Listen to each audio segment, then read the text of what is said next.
Genesis 37. Jacob lived in the land where his father had stayed, the land of Canaan. These are the family records of Jacob. At 17 years of age, Joseph tended sheep with his brothers. The young man was working with the sons of Bilhah and Zilpah, his father's wives, and he brought a bad report about them to their father. Now Israel loved Joseph more than his other sons, because Joseph was a son born to him in his old age. And he made a robe of many colors for him. When his brothers saw that their father loved him more than his brothers, they hated him and could not bring themselves to speak peaceably to him. Then Joseph had a dream. When he told it to his brothers, they hated him even more. He said to them, "Listen to this dream I had. There we were, binding sheaves of grain in the field. Suddenly my sheaf stood up, and your sheaves gathered around it and bowed down to my sheaf." "Are you really going to reign over us?" his brothers asked him. "Are you really going to rule us?" So they hated him even more because of his dream and what he had said. Then he had another dream and told it to his brothers.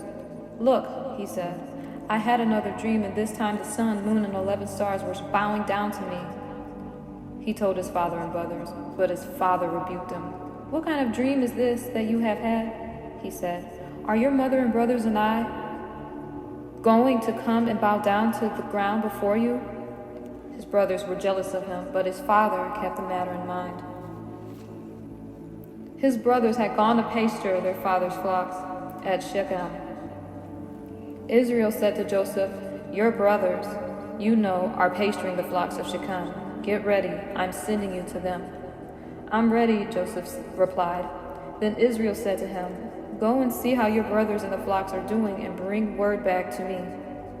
So he sent him from the valley of Hebron, and he went to Shechem. A man found him there, wandering the field, and asked him, "What are you looking for?"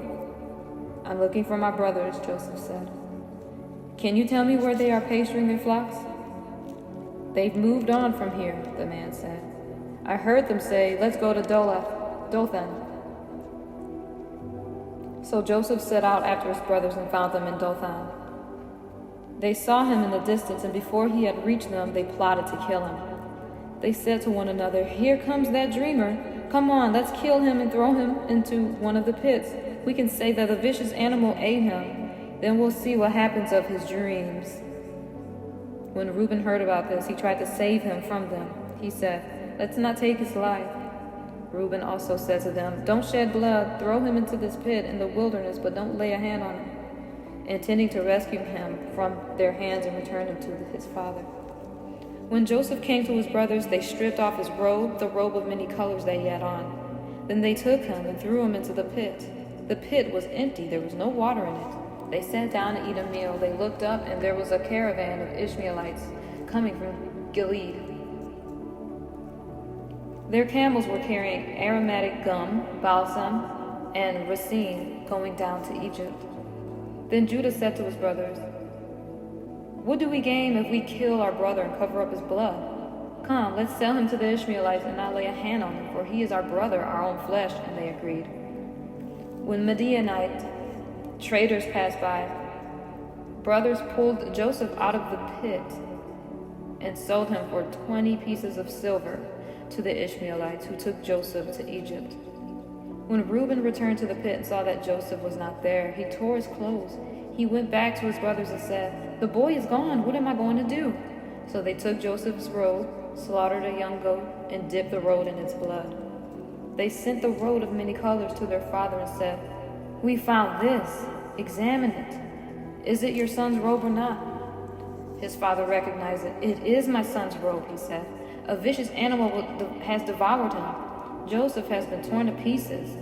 Then Jacob tore his clothes, put sackcloth around his waist, and mourned for his son for many days. All his sons and daughters tried to comfort him, but he refused to be comforted. "No," he said, "I will go down to Sheol to my son mourning." And his father wept for him.